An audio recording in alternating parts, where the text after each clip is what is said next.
The age frame where I started drinking alcohol was around the grade 7 or 8 mark. I was medicated on a daily basis from over-the-counter prescriptions to just cope with daily life events. And so my solution for anxiety and depression, which was drinking for me, had turned from the solution, which I quickly realized was a temporary solution, to really being the catalyst to setting me into major depressions and having extreme anxiety.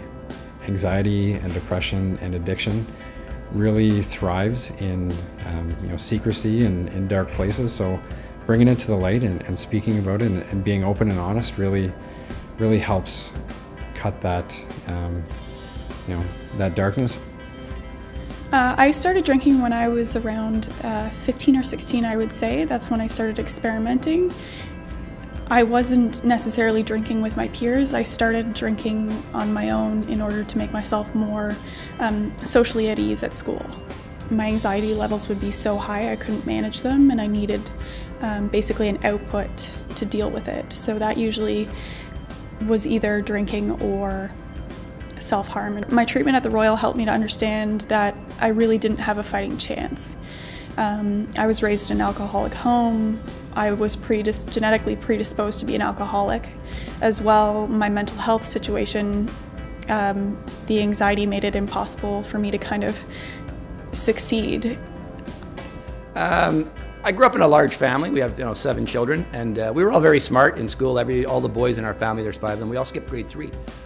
In grade 8, I was in a special class, 14, 15 students, advanced class. Started doing drugs in grade 8, drinking alcohol. By grade 9, my marks dropped to about 85 or 90, which was unacceptable in my family. It was 100 or nothing. In grade 10, my marks dropped down to 70s, which was embarrassing for our family, couldn't show it. My drug and alcohol consumption went up, and my marks went down. By grade 11, I was borderline failing some subjects. I was only going to class half the time at best. By the time I was in my mid to late 20s, I had progressed to using cocaine on almost a daily basis. Large amounts as possible, large as I could afford. My wife and I were putting money into the bank account to pay the mortgage, the taxes. Unbeknownst to my wife, I was taking money out of the account to pay for my cocaine problem. By the time I was 28, almost 29, I started getting in trouble at work, and I lost my job. My sister-in-law found me sitting in my parked car one night on a strip mall on Maribel Road, talked me into going home. My father-in-law and mother-in-law came over right away. They happened to live next door. And I admitted I was totally screwed up. I had a big drug problem. I had to get help.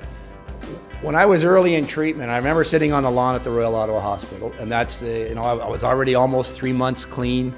And my wife came to meet me on Labor Day weekend. She was going up to her grandparents' cottage, and she had our 2 children with her who were 5 and 3 at the time. And she told me to get better and get out. And that is the low point of my life. I thought my life was over as I knew it. And 6 weeks later, I graduated Meadow Creek. And I get home from Meadow Creek at night, and my wife had made a congratulations cake and made a little celebration of it. 6 weeks earlier, my wife told me to get better and get out.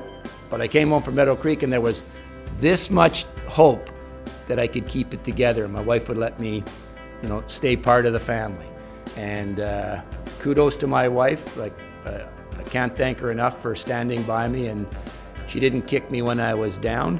And we were slowly able to build a relationship that is way better than we had before I came out and let everybody know that I was a drug addict and alcoholic. I remember thinking, I'm the luckiest guy in the world. So I'm 4 months clean now after Meadow Creek. I just completed a 28-day program at Royal, and I'm the luckiest guy in the world.